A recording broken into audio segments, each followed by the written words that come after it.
Actually, someone posted on LinkedIn asking for. She was like, "Do you have recommendations for startup materials? I have a founder that I'm mentoring about, the startup process." Yeah. I went and I shamelessly plugged the Full Scale podcast and put the link. Yeah, you shared the Full So I Scale was like, podcast. wow, I'm not one of those guys that just goes and plugs their thing on, but I think there's also something about self-promotion that it feels, those things that are like, what feels like begging but isn't. Yeah, self-promotion, right? Yeah. No, I do agree. I do agree. And you cannot be, because you're certain that you're trying your best to give good content. There's no shame, really. Yeah. Point guys there. Yeah, Go to episode 1. Yeah. Even people follow my Instagram. Sure, are tired of seeing my stories. Every Instagram story is so in the startup ecosystem and I'm sure they're like, bro, we're tired of this. Of late, actually, I think I hardly post much anything else other than the podcast. Yeah. So I'm trying to throw in other things between. Yeah, so that guys do not just find it monotonous on my Instagram. Same. Exactly. I'm going to try and switch it up. Anyway, going on some travels soon, so I'll be able to show some different content. You at least had some break. You send something from Brazil here and there. Yeah, but it's funny. Some of those trips, I don't even feel rested when I return because, I like going on a break or actually take a break. Like, I rest, I sleep, I don't know, watch something that's unrelated to anything that I do and just completely zone out. But this is one of those trips where you wake up, it's like, okay guys, we need to wake up because we need to go to this thing, and then there's this thing, then there's lunch, and then there's dinner. In the afternoon you're reviewing the episode. Exactly. So it's not as restful, but soon, the one coming up, I'm just gonna get some actual rest.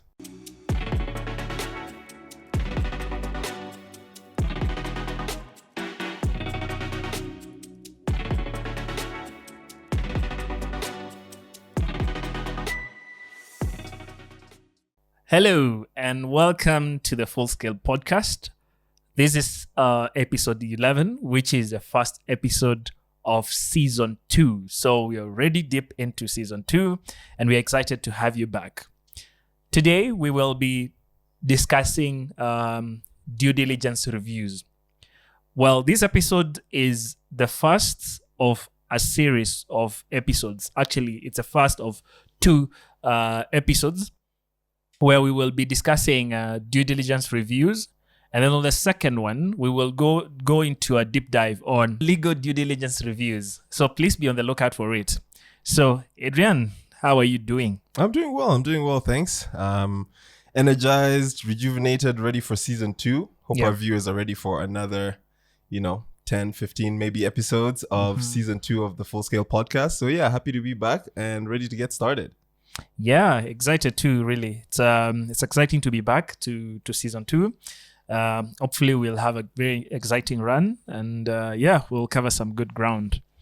Okay, so to kick us off, Adrian, what is a due diligence? Okay. Yeah. Yes. So due diligence, that's the topic for today. What is a due diligence? I like these little analogies where we compare things and make it a little ground the explanation. So we give the example of buying a car last season. So if you're purchasing a car, you'd want to do a due diligence. There, I think it's very straightforward. You go and check on the car, make sure that the car exists, open the doors, check the mileage, check the engine, kick the tires, literally. Yeah. That's essentially what a due diligence is, right? It's a thorough examination of an asset or an entity to determine its quality, to determine its viability, its future prospects, and whether or not you actually want to invest in it or to be part of it. So I'll do your thing and you give the actual literal English definition. So the Cambridge definition is a due diligence is the detailed examination of a company and its financial records, business transactions, and etc. All of that's done before becoming involved in a business arrangement with the business. So thorough investigation or audit of a potential investment to confirm the facts. And it's quite broad. We're going to go into some of the details that you would see in a due diligence or the types of things that you would look at in a due diligence process. But the key thing is you're examining what exists. You're examining the books, you're examining the history, you're examining the people who are involved in it, everything that you can or as much as you can so that you identify the risks as well as the value and you can it informs the way that you're going to approach the negotiations, the purchase, whatever it is that you're trying to do with this entity or asset. It helps you prepare and know what you're getting yourself into. Yeah. In short, from what you've said, it would be a thorough investigation so that you make an informed decision. Correct. Whatever decision you're making, whether it's an investment you're making, whether for that example of a car, if it's going to purchase a vehicle, you're doing a thorough investigation so that you know the risks, the opportunities, and then you can make an informed decision. Correct. Really, in a nutshell. Okay. I think the only other thing to point out there is that you can do a due diligence on yourself, or you could do it on another party. So most of the times when we see a due diligence, it's in the context of you're doing a due diligence on another party. So someone has approached us, they've watched season 1 of the Full Scale podcast, they've heard about our amazing fitness app, and they want to purchase it. So now they want to do a due diligence on the fitness app. So they want to understand, what are you guys building? What does the intellectual property look like? What is the system underpinning this app? Who are your customers? What are the contracts? A lot of the things that we're going to go into. But that's how you're doing it. That's how you're approaching it when you're doing due diligence on another party. If you're doing due diligence on yourself, it's sort of more of an internal check or an internal audit.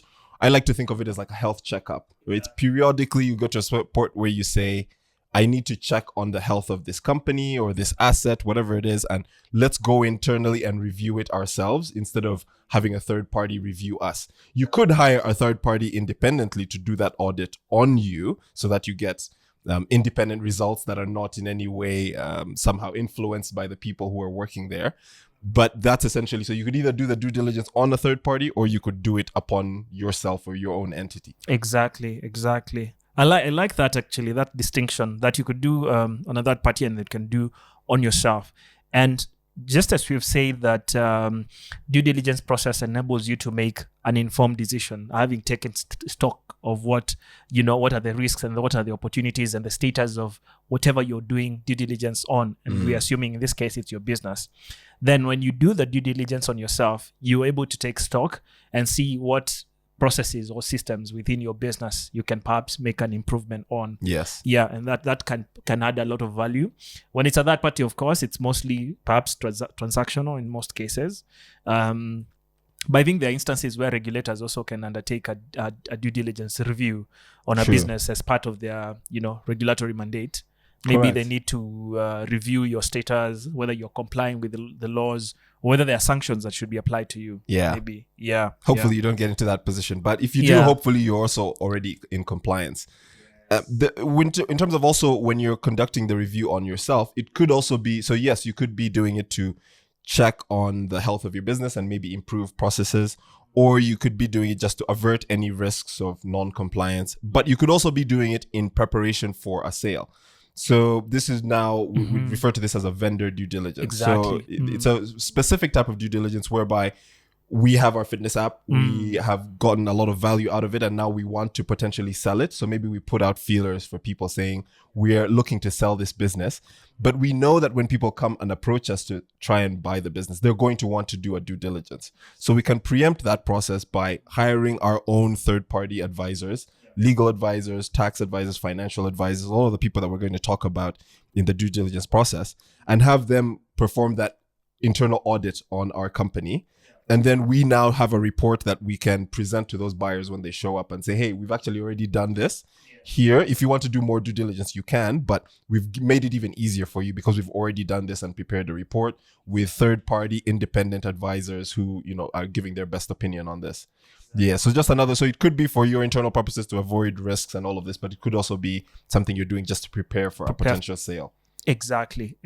And then you're able to see you can even correct some of the issues that you may find in the DD. Exactly. Such that when you're going to the market, when you have a potential buyer, you've already rectified some of the issues that could have a few concerns in terms of the business. And that's a good approach. Then you preempt those questions and issues. So you say, we already know that that's an issue. This is how we're dealing with it by the time the investor brings it up. Now, I guess maybe let's talk about what are the types of due diligence. We've talked about what due diligence is generally. Maybe you can help us, dive a bit deeper into that. What are the types of due diligence?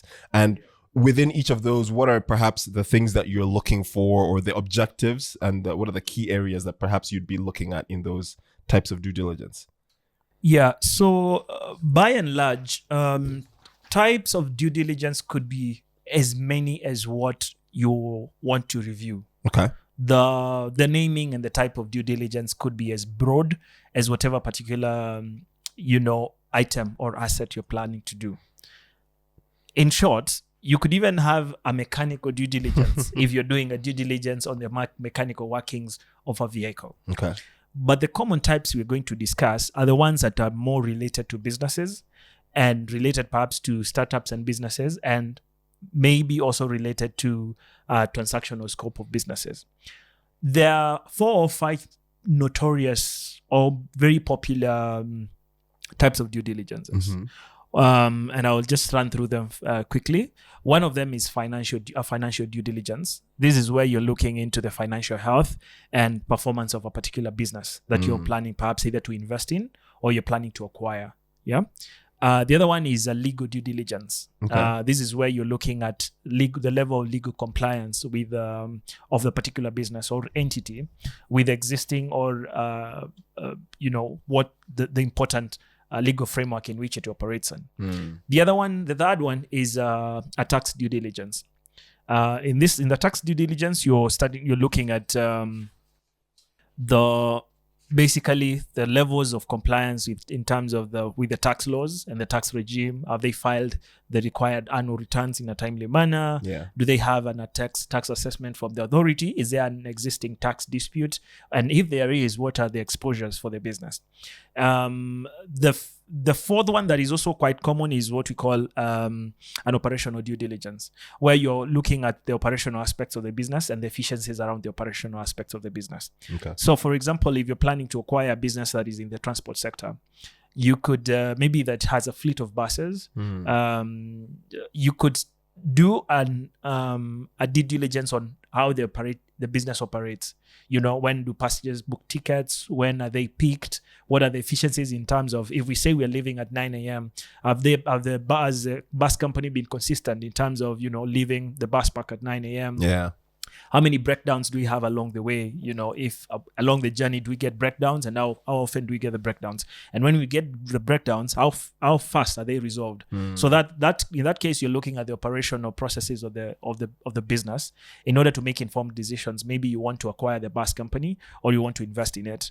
It could be also in cases of maybe somebody is in the is in production industry. You're manufacturing something. Yeah. You want to see how the operational processes are working and whether there are any opportunities for growth or otherwise.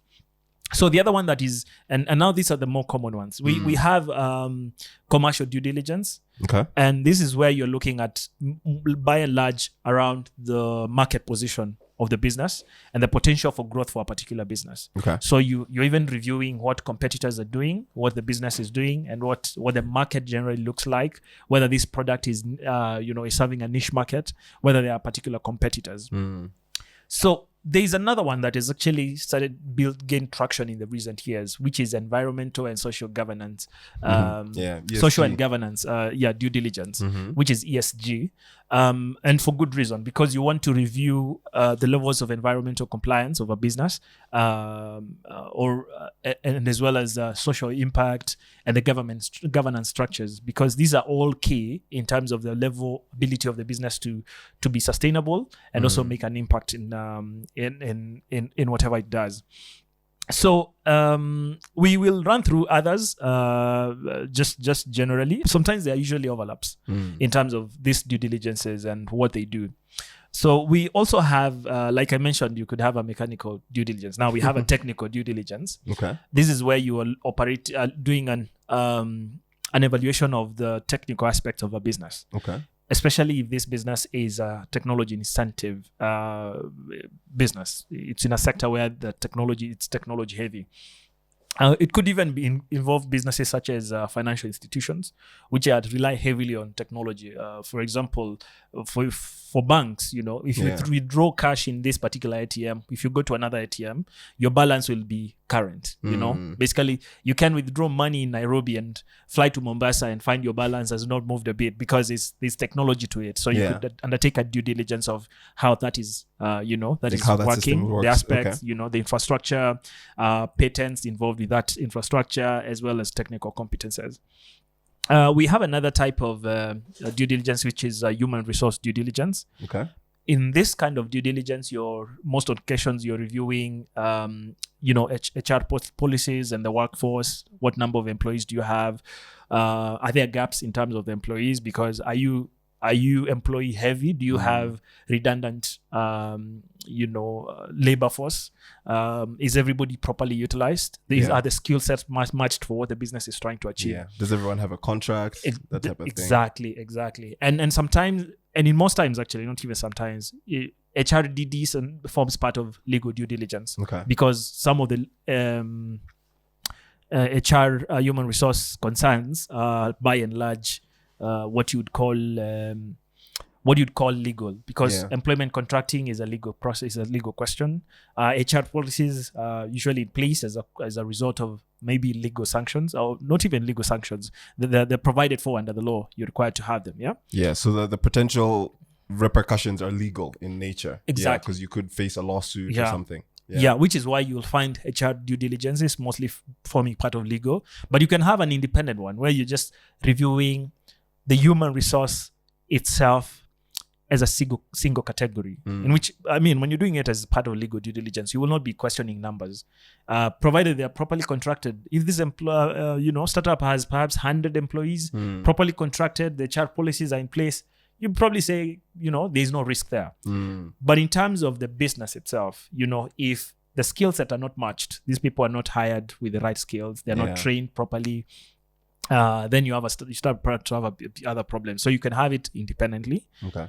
We also have intellectual due diligence, which is more occasions also forms part of legal due diligence, because patents, copyrights, trademarks, and all those industry designs, and also things that fall within the category of intellectual property also are legal in nature. So you can have an intellectual due diligence as a standalone due diligence, where you're just reviewing the intellectual property compliance, ownership, licenses, and assignments of the intellectual property. But you could equally undertake it under legal due diligence. So two other types of due diligence that we can actually one more that we can discuss is cultural due diligence. Okay. And this is where, especially when you have two entities that are proposing to merge, where you review the culture of the two entities to determine whether there is a risk of compliance, or you're likely to run into post-merger risks in terms of continuing together. I'll perhaps give an example. If you have a business that is mostly run where its decision-making is mostly centralized from the top down, and that's how it operates. So decisions are made top, they trickle down. And then you have another organization where decisions are decentralized. They happen, everybody, or in most business units, people are empowered to make decisions, and they only escalate challenges upwards. And even when they escalate challenges upwards, you escalate them as decisions that you apply, as options of decisions that you can make. If you were to merge the two entities, there will be a serious clash. Because, people are trying to give decisions downwards, others are coming up with decisions, and it's just utter chaos. So sometimes you can undertake a cultural due diligence, basically to understand the organizational culture and potential impact of an integration. And if there'll be a culture fit. Yes. Okay. So those are by and large the broad category of due diligences that you can undertake. But like I've mentioned, financial due diligence, legal due diligence, tax due diligence, commercial due diligence, operational, and ESG due diligences are the more common types of DD. Okay. But that does not limit you. You can even have very many names of due diligences. You could have structural due diligence if you're in engineering. Maybe you're investigating a building. How sound is the structure? Exactly. Or the architecture, or the way that it's been built. Exactly. Awesome. So it sounds like it's basically the same concept. You're going through, you're reviewing, you're ascertaining, scrutinizing the underlying entity or asset Yeah. through different lenses. Exactly. So it's either through a financial lens, in which case we want to look at your finances, your audited accounts, management accounts, etc., or we're looking at it through a tax lens. Yes. What's your tax compliance, or an ESG lens? But the underlying concept is the same. It's kicking the tires of that thing to Exactly. see the risks, figure out the value, and so you can make an informed decision. Yes. Awesome. So, Adrian, when does a due diligence take place? When does DD take place? So go back to it depends. But it kind of does. So let's say, let's think about if you're doing a due diligence on yourself, right? Let's take it there first. So if you're doing a due diligence on yourself, it could really happen anytime. Let's say we have a company, we've been running this company for 5 years and we've never really done an internal audit to check our systems, to see if we're in compliance with tax and all of our legal processes, to check our ESG policies, human resources. We could say, let's start doing this every 6 months or every year. Let's have a periodic internal audit or internal health checkup. So that could be just something that you do periodically, or however you've decided to do it internally as a company. If you're doing it within the context of you're about to sell the company and you want to do a vendor due diligence, then it's probably after you've made the decision that we want to sell, but before you start courting actual investors, or shortly after you start doing that. But the one that we see the most common is, again, in the context of due diligence that you're performing on another party. So in this case, perhaps we are interested in purchasing a startup, and so we want to perform a due diligence on that startup before we invest in it or purchase it. That due diligence, I would think most of the time, the recommended or the general principle is you should do that after there's a term sheet in place. So we talked about term sheets in season 1 and how important they are. They sort of set the framework for our negotiations and what we're expecting going into this negotiation and the potential sale. Having that term sheet in place, make sure that we all understand what we're going to be doing, what the general pricing is that we're looking at, but also what's the type of due diligence that we're going to expect. So we outline, this is what we're going to look at. We're going to want to look at your finances, your legal structure, your tax, your ESG. So if we introduce things like structural due diligence that the target says we don't even have that, like what are you looking at? Then we can align and make sure that everyone knows what's expected going into the due diligence. I think the other important one is it's also important to do this after the term sheet, not just so you're aligned on what's expected, but also so that there's a confidentiality aspect in this. So the confidentiality clause could be in the term sheet, or as we discussed previously, it could be a standalone document, a non-disclosure agreement or a confidentiality agreement. Because if you as a target or as a startup are going to open up your whole universe to someone to come and look at everything you own, your proprietary intellectual property, your finances, your workforce, your HR, everything, there's a lot of very valuable information that you have there. So it's important that you protect it and make sure that whoever is looking at your company can't divulge that information or use it for other purposes. So it's important to have some sort of confidentiality agreed as between you and the people who are going to do the due diligence, so that by the time they start that, we all know that everyone's going to keep everything confidential. Also because there might be multiple parties looking to buy, and so there are multiple parties doing a due diligence. So perhaps if you know this is your only buyer and they're going to buy, you might not be as worried about confidentiality. We'd still recommend you have a confidentiality agreement. But if you're looking at 10 different buyers and your information is out there to so many people, it's extremely important that all of those people are bound by confidentiality. In fact, that may be way more people than you need in your data room at that point. But generally, the due diligence should come after some sort of early indicative documents have been signed, usually a term sheet or a heads of terms that should include a confidentiality clause so that everyone maintains the confidentiality of this process. Yes. Yeah. Actually, that's an important one. I think maybe if I can just add one small point on that is that sometimes we've, especially when a business is, maybe it's it's proposing to sell, you can have your competitor, pose as a potential buyer. Right. And then they come and undertake a thorough due diligence. They go through your board minutes. They go through your processes. Then midway, they're like, we have made a decision. We are not interested in buying anymore. We have financial issues. Yeah.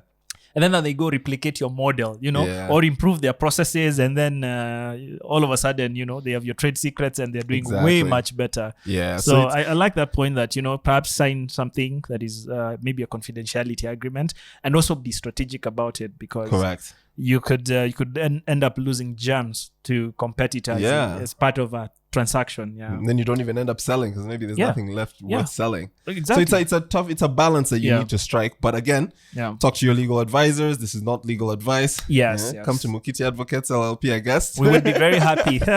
Talk to your legal advisors. Make sure that you're working with people that you trust that will give you the right advice before you undertake this type of process. Yeah. So Tim, maybe you can now take us through, now that we've talked about what a due diligence is, the different lenses through which you can do a due diligence, when you can expect a due diligence to happen. Could you walk us through how that process works? How is it structured? What would I expect to do sort of on a practical step-by-step basis if I'm undertaking a due diligence, or if a due diligence is being undertaken on my business? Yeah.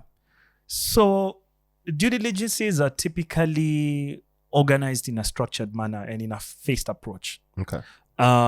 Which ensures that you do a comprehensive and detailed assessment and you don't miss something, but at the same time, you're able to review as much as you can of the target entity or the entity that you're undertaking due diligence process. So we have a general process of how you can undertake a due diligence, and it's not just limited to a particular type of due diligence, but generally on all the types of due diligences that we have discussed. Yeah. Okay. So, and we'll just mention slightly what they mean, but perhaps I could begin by just mentioning the steps, and then we go a little bit in depth on each of them. So the first one would be preparation and planning of the due diligence. The second step would be information gathering. Mm-hmm. Third one would be document review and analysis. Mm-hmm. The fourth one, if there is need for site visits and inspections, depending on the type of due diligence you're doing, you could undertake site visits and inspections. Then the other one is, of course, you identify the risks now, make a risk assessment, which is the fifth item, and identification of the risk factors. And then you do an interim reporting as the next step.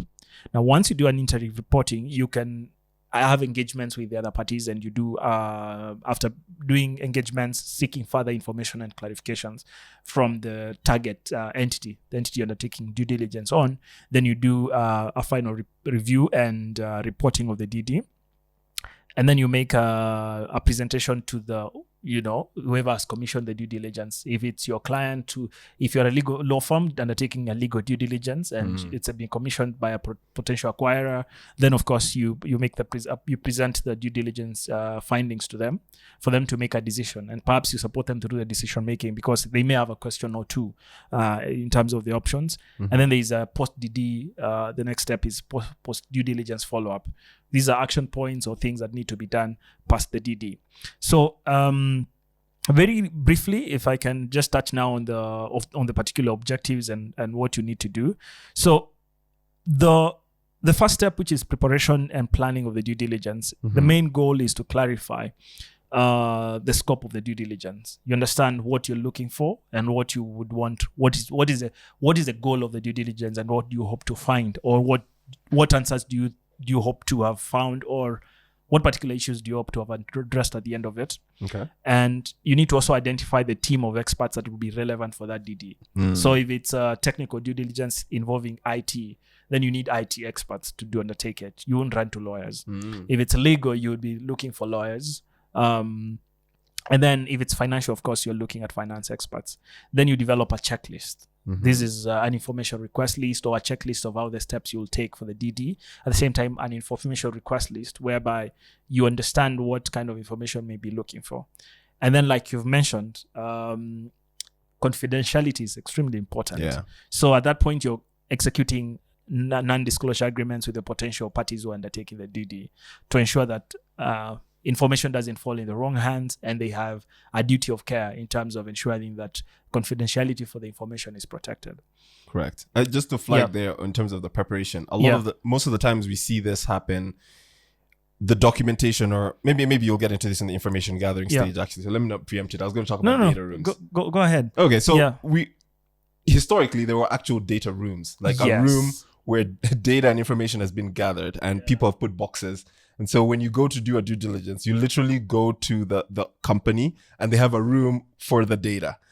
In this day and age, the data rooms are now virtual. They're virtual data room providers and actually startups in that sector as well that also provide this portal or framework where you can upload documents for people to review and check off and as you go. So also a pretty cool invention or cool innovation. Yes. So data rooms now house all of that information. So Yes. the checklist is very helpful because it's hard for me as a company to know what to put in the data room for you to review as the reviewer who's going to do the due diligence if I don't know what you're looking for. Yes. But if you present me with that information checklist or Q&A report, whatever, however you term it, that initial checklist of this is what I'm going to want to do the due diligence on, I can then go about making sure all of that information is in the data room. Yes. I can even log it and catalog it based on the way your checklist references it. So Yes. if your checklist says items 1, 2, 3, I can actually put them in that order in the data room, 1, 2, and 3.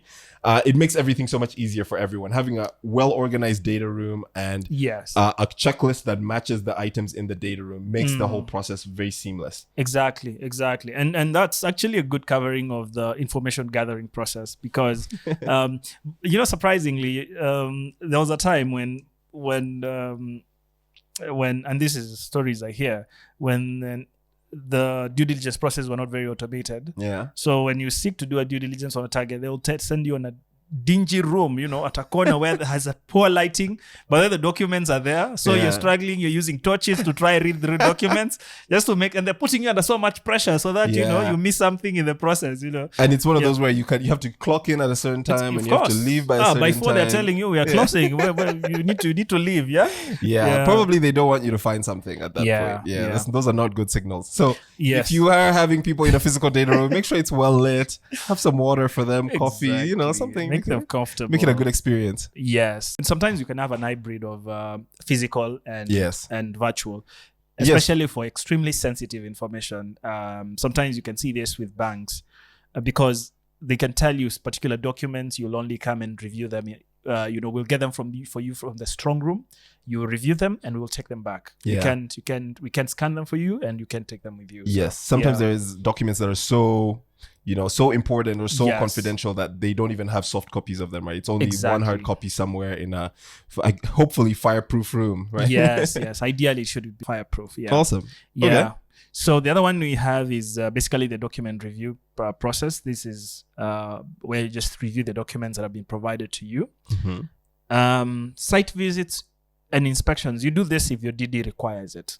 Sometimes the due diligence may only need to be virtual. Yeah. But if you're doing an operational due diligence, it's hard to conduct an operational due diligence without visiting the site where this business is undertaken. Maybe this business packages products, fruits, and you want to see how they do it. What are the hygiene standards?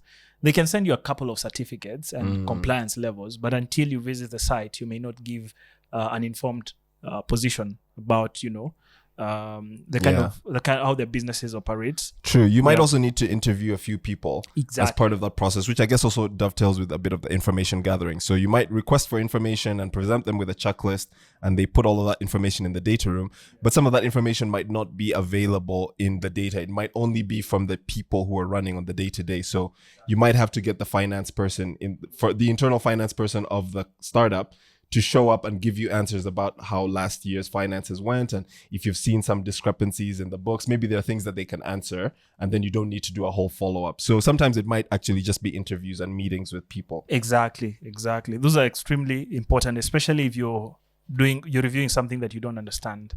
I mean, it could be English, whatever they've described is English, but you still don't understand it. So you need to get an understanding from somebody who is in the business. So of course, we've discussed risk assessment and identification as one of the steps. This is where you identify and categorize the risks. So every item you identify will not have the same risk profile. Let's go to the example of the car, buying a car. Yeah. If you go and you're trying to buy a car and you realize, maybe the headlight, the bulb is not working, the weight you give to that potential issue compared to the engine is dead. They're not the same level. Yeah. So the same way you take a due diligence, you need to identify the categorization of the risk. So one of them could be damaging. If the engine is dead, of course, there's no car to drive, and the cost of fixing the engine is pretty high. If it's just a bulb, it may cost you a few thousands of money, assuming it's kind of shillings, but it's easily fixable. Or maybe, I don't know. Yeah, maybe it hasn't been washed very well in the recent past. So the risk levels are totally different. Did you perhaps want to touch a few things on interim reporting and basically? Yeah, sure. So I guess during that process now, we've gone through the collection of the information, the initial analysis, interviews, site inspections, all of that. As the person who has commissioned this due diligence, so we're assuming it's within the context of someone's trying to purchase a company, and so the purchaser has said, I want to do a due diligence on this company, the target, before I purchase it. If the purchaser has commissioned or sent legal advisors, tax advisors, financial advisors, etc., to do this due diligence, they want to be kept up to date as to what's happening. So there may be an interim report or a progress update or a preliminary report of some sort that's provided, because some of these issues can easily be dealt with during the process of the due diligence. Exactly. So if the due diligence process is going to take, let's say, 30 days, which maybe that's a good also point about how long do due diligences take, which the answer for that really varies. It does vary. Yeah, it depends again. I mean, if it's Depends just on how fast the information is provided, how complete the information you've requested for is provided, and how quickly your answers are questions that you have are responded to. Yep. How big and is how the thing long the due diligence team is willing to work through the night. But also, if it's a huge company that's been around for 40 years, there's a lot more there that you need to look at. So again, if you provide information clearly in the initial phases, then it speeds up the whole process. But due diligence can take a long time. But let's assume it's a 30-day due diligence, or 60-day. Let's say it's 2 months that you're going to be doing this due diligence for. Within the first month, there should be some findings. There's at least an interim sort of findings, interim report. There's some data that's been collected by the people doing the due diligence that perhaps it would be helpful to communicate that to the purchaser at that point, because perhaps there's a huge red flag that's been identified that's a deal breaker, in which case maybe it's not even worth doing the other 30 days of the review or the due diligence. Or perhaps there are really small, low-hanging fruit type of issues that have been identified. And those are things that it's very easy for the target, the seller, to go off and actually fix those issues before we even get to the final part of the due diligence, right? So if you can fix those issues in the interim, perhaps they don't make it into the final report, or they make it into the final report as we identified this issue on day 1. By day 30, it had been resolved. Therefore, it's no longer an issue. And it's more an informational thing to be letting the purchaser know, as opposed to a red flag that they need to have addressed before they can go through with the deal.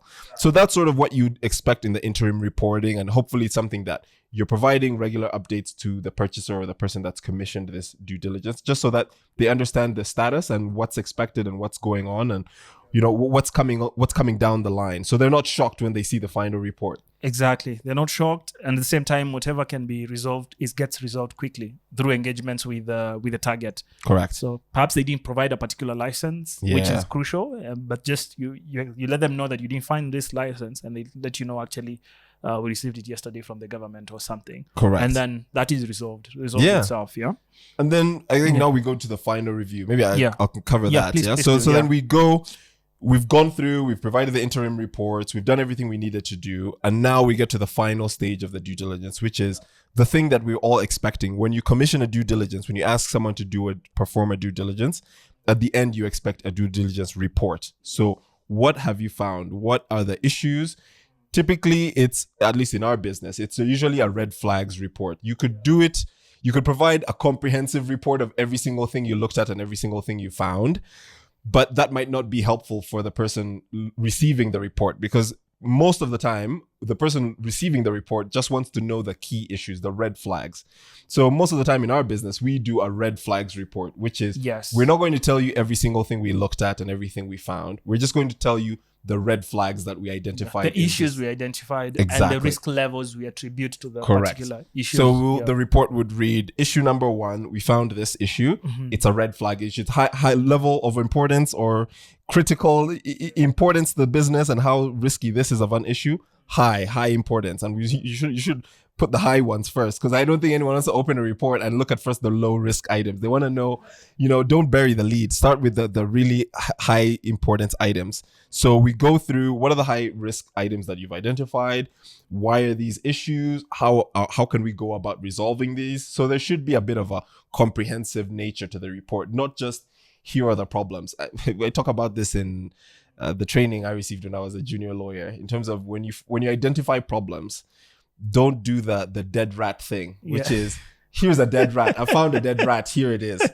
And present that to the partner or to the higher up or to the client. Like, no one cares that you found this thing. Right. What they care about is what's next? the solution? Why is this an issue and how can we go about solving it? So always the report should have that next level of analysis, not just these are the issues, but these are why they're issues and this is how we can go about resolving these issues. Yes. So, and then now the person who has commissioned the due diligence, the client or the person who wants to know more about the business, can now make real decisions. So, okay, these are the issues that have been identified.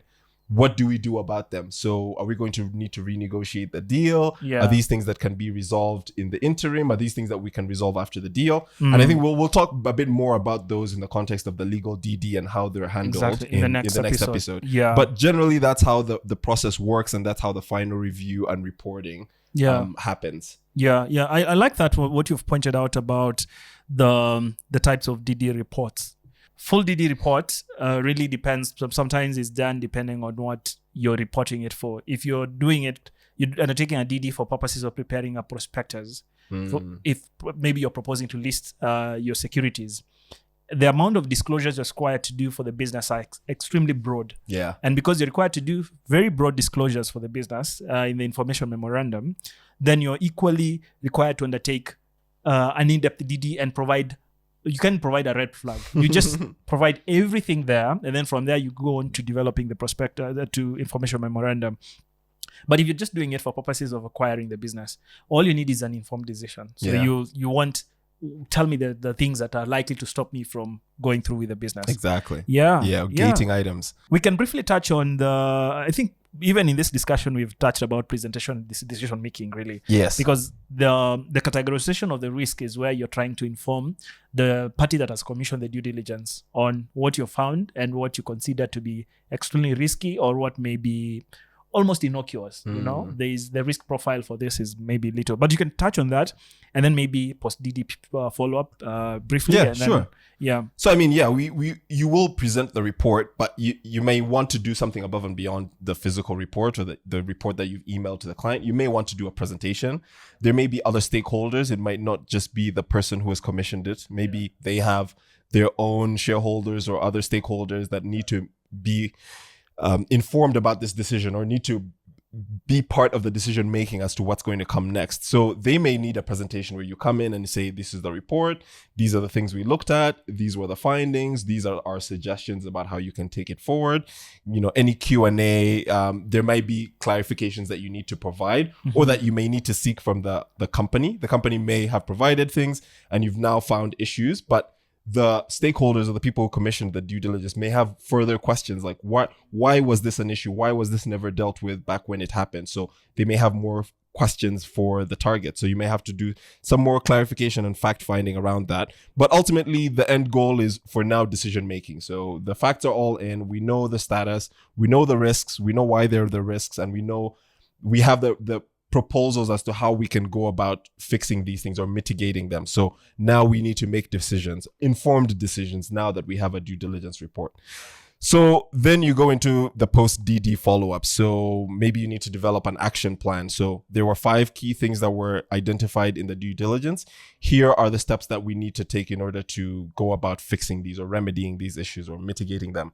So you develop that action plan in conjunction with the target. So together with the target, you need to sit down and sort out these issues, create an action plan. Everyone knows who is responsible for what portion of the action plan. What are the deadlines? What is the timing for each of these points? If one of them relies on another, if there's a license that wasn't acquired because something hadn't been done, then when will that thing be done so that we can then apply for the license? And when do we then expect to receive the license?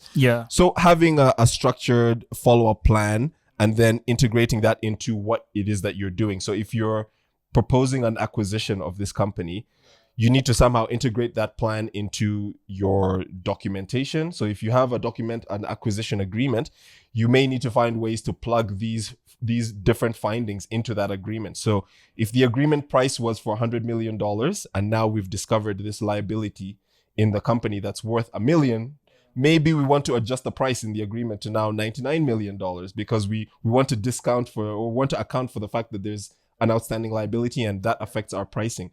Or maybe we want better terms, stronger terms. Maybe we want stronger reps and warranties or indemnities. Other points that we're going to touch more on episode 12 when we talk more about the legal due diligence, because a lot of these come out a little better in the legal due diligence context. Exactly. And then just continuing to monitor those items. So we have the action plan. Days are going by. People are making moves or are acting accordingly to make sure that we fix the things that went wrong. We need to keep monitoring that. Someone needs to be checking in. So after maybe 10 days, 15 days, what's the status on this action plan? Have we moved things forward? Are we meeting our targets? Will we get to day 30 and have actually remedied all of these issues? Or are people waiting until day 27 to start working on these issues? So keeping that monitoring going is also very important. I think that's sort of the general gist. And I think that sort of wraps from the beginning, the information gathering and the preparing, all the way to now you're done with the DD and you're fixing the issues and hopefully you resolve them so that you go into the transaction and everyone's happy with the outcome. Exactly. And the beauty about a structured approach is that it ensures thoroughness and minimizes the risks and that you could find from the due diligence process and maximizes the potential for success of whatever transaction you're going to do or make. If it's an investment, because you make more informed decisions from a thorough and a comprehensive due diligence process. Awesome. Wonderful. I think that's it for the substance for this week's episode. Yeah. I wanted us to move into some wisdom from the course. To the softer give us some wisdom from the course? Yes. So the wisdom from the course is mentality. Okay. The mental element of growth. Okay.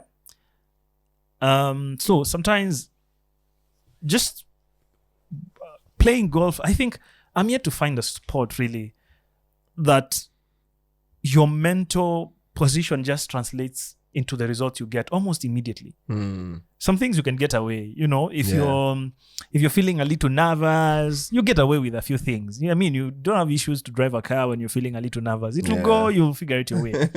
But the thing with golf is that if you're nervous and you're stiff, you end up just having a bad shot. When you decide to relax, maybe, and have a more relaxed or confident approach to it, when you're approaching the shot with confidence, you tend to play better. And it's surprising because it's not very easy to manage, especially when you have new audience. The thing about golf is sometimes it makes you know that you're inadequate in particular ways. So maybe your driver is not always consistent, but maybe it's your driver shot is 80% there. Yeah. But because it's 80% there. So when you're by yourself without pressure, you get results 80% of the times. And 80% of the times is decent-ish, But when now you're put under the pressure, the 20% grows into like 60%. Because you're uncertain, you get stiff, you hit the ball and just flies. And one of the key things, in fact, professional golfers, some of them have mental coaches. Yeah. Who coach them through when they're playing. Like if they're going through a weekend of playing, like after they're done, they review, they have a conversation. So the interesting thing I've learned from that experience is also trying to translate it into other things. Of how I approach other things in life, how I approach work. Do I approach some new challenges with fear and, where you climb up and you're not even able to express yourself or even get ideas moving because your body turns into a fright mode and your body almost wants you to flee. When you go to an uncertain circumstance, do you stiffen up and how to do it? Now, what I've realized is that managing the mental element of golf is not usually easy. And then also I've realized to be conscious also about the mental element of other things I'm doing.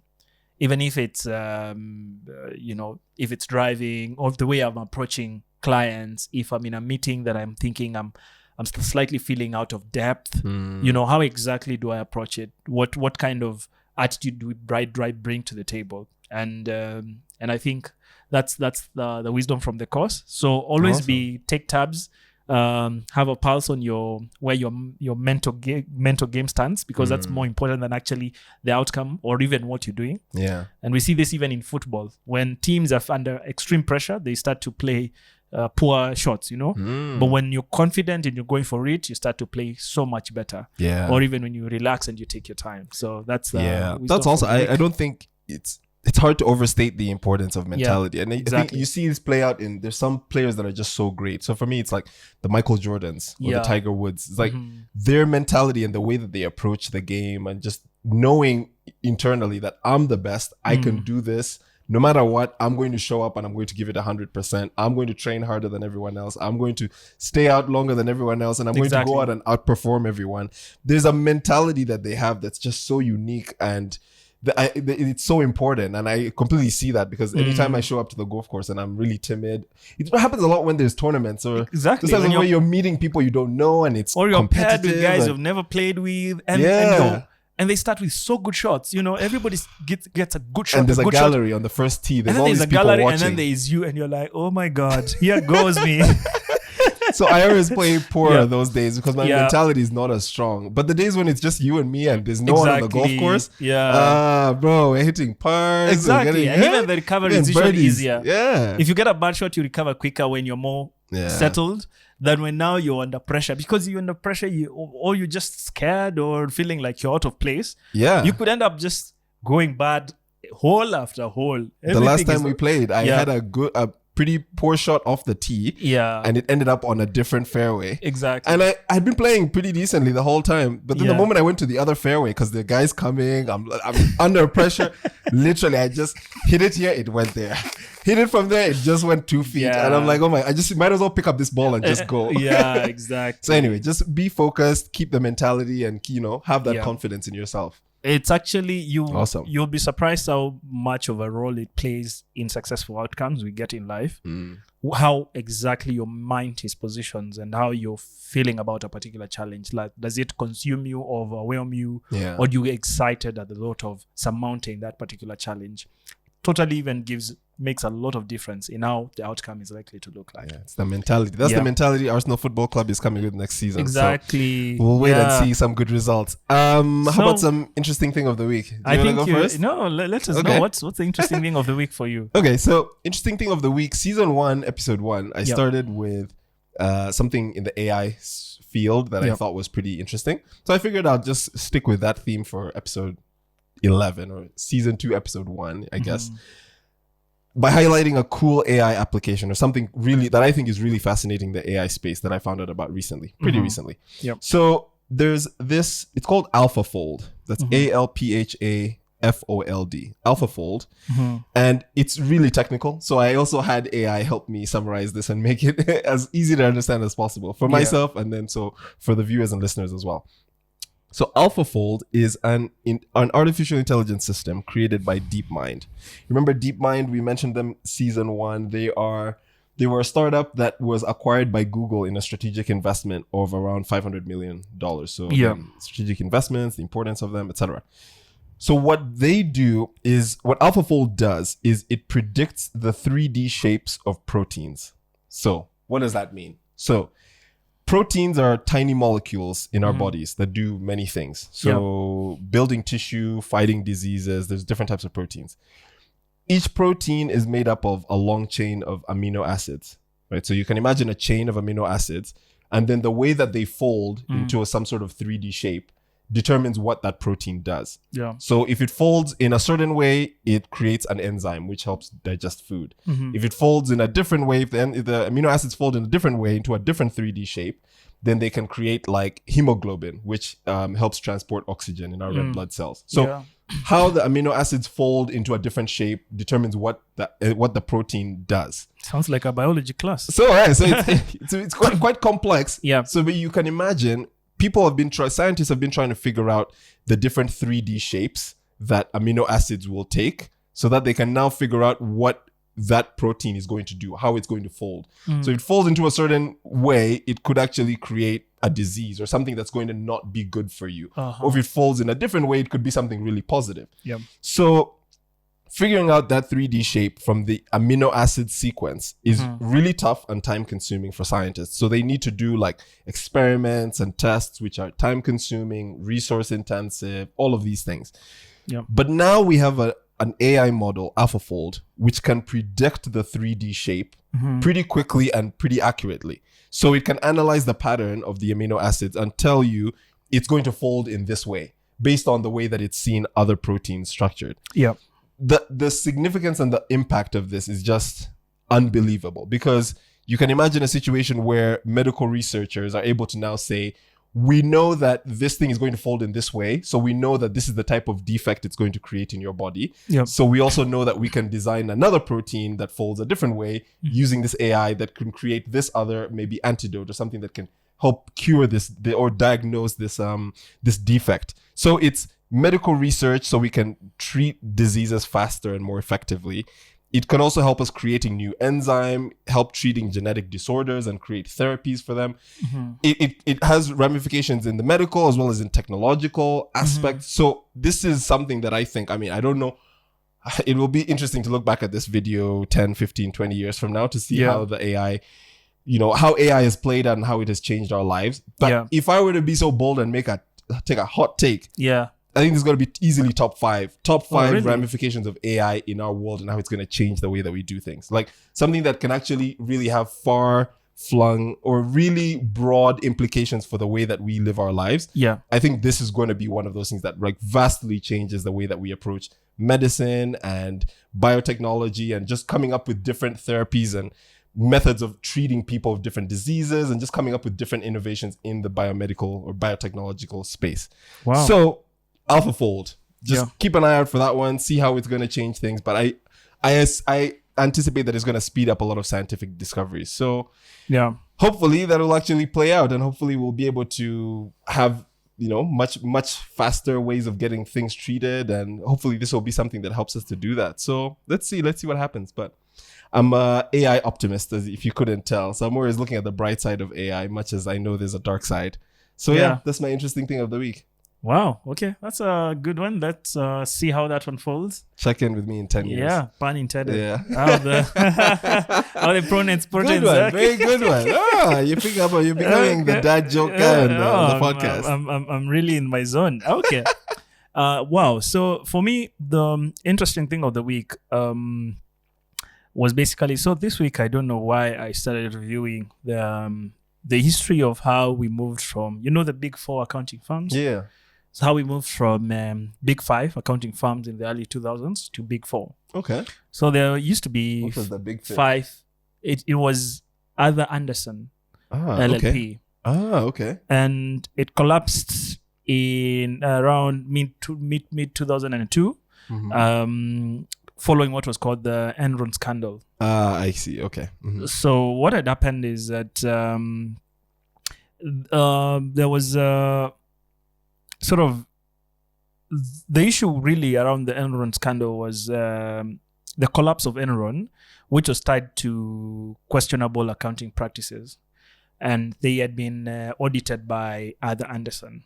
So following that scandal and also another company called WorldCom, their CPA license was revoked. Okay. And effectively they went out of business. But I just went a step back to just review about the history of the firm. So it was founded by a gentleman called Arthur E. Andersen. And it is stated that he was one of the most of the proponents of very high accounting standards, very high levels of accounting, very high levels of compliance. Now, ironic that is the firm that he founded really fell out, collapsed out of questionable, accounting, or as it is reported. So it is even reported he lost a client because they had asked them to sign accounts that he didn't consider to have been, properly reported. And as the auditor wasn't happy, he refused and he lost that particular client.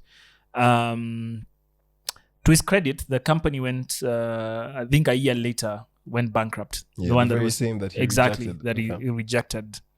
Now, for me, that was a test of professional integrity. But then later on, because I think he died in 1947, many years later, in around 2000, early 2000s, the firm that he had founded, was caught up in a scandal and ultimately, collapsed. Most of its business was absorbed by the other remaining four big law firms, that is PwC. Accounting firms, yeah. Yeah, big four accounting firms, PwC, KPMG, EY, and Deloitte. Mm-hmm. And I thought sometimes about how founders sometimes can start with a grand vision and practice some very high standards, because he was actually attributed as one of the proponents of very high accounting standards. And how sometimes that can be lost as generations go by. And then maybe that speaks into how perhaps founders, if they want to have a long-term game, something that will outlast them to a century or 2 centuries, maybe should be invested in ensuring that even as times go by, our levels and standards in terms of governance, accountability, and ethics in terms of doing businesses should never go low. And we should then always ensure, because sometimes it's easy to adjust the sails when you're under maybe financial pressure, or maybe you are about to lose an important client, and maybe that may be the end of you. So yeah, that's the interesting thing of the week for me, just reviewing that story, seeing how it panned out. For me, the irony was he was a proponent of very high accounting standards, yet his firm, the firm that he's founded, went down because of the very same thing that he was a preacher of and a proponent of, but basically being on the other side of it now. Wow. So I think that's so fascinating. Yeah. Especially because we always talk about the importance of systems, right? Systems and policies and internal ways of doing things, which I mean, I'm assuming he had those and he put those in place, especially for this company to outlast him for so many years. Well, it didn't get to a century, but they were close to getting to a century. Yeah, but I guess having those systems in place so that even if I as a founder step away, things continue and everyone knows how they're supposed to be doing things. Yeah. But probably there was some sort of mismatch there, or a drop in the standards, or a drop in the application of the systems and things that happened that led to a very poor outcome. So exactly, very interesting though. Thank you. A little trip down memory lane. Yes. The Enron scandal. Interesting. So maybe you can wrap it up for us. Happy to wrap us up. So thank you guys for joining us for this week's episode of the Full Scale Podcast. We're back. This is season 2. We're back and bigger, and Tim's beard is fuller than ever before. So this guy and the beard, man. Okay. Look out for more episodes coming to you every Tuesday, starting this week, of course. But we'll be back to you every Tuesday, everywhere you find your podcasts. The video versions on YouTube, of course, audios on Spotify and Apple Podcasts. Yep. Don't forget to like and comment and share this video or this audio with anyone that you think would find value in this. Please do comment. We check every single comment and we respond to pretty much every comment. Yep. So please do engage with us there. If you have any questions or topics that you want us to cover, especially coming out of this episode that perhaps we didn't touch on, please let us know in the comments or reach out to us wherever you can find us. Even if you see us on the streets, be like, hey, you didn't touch on that topic. So just let us know. Also, one other thing coming this season that's new, we're going to be doing a weekly challenge. Yep. So just keep a lookout for that, especially if you don't follow us on TikTok, YouTube, Instagram. Well, actually, it'll be on Instagram and TikTok and YouTube Shorts, I believe. So we'll be putting that out later this week. So be on the lookout for that. First person to get the answer right will get us some sort of award. More details on that later, but just be on the lookout for a weekly challenge coming from the Full Scale Podcast every week.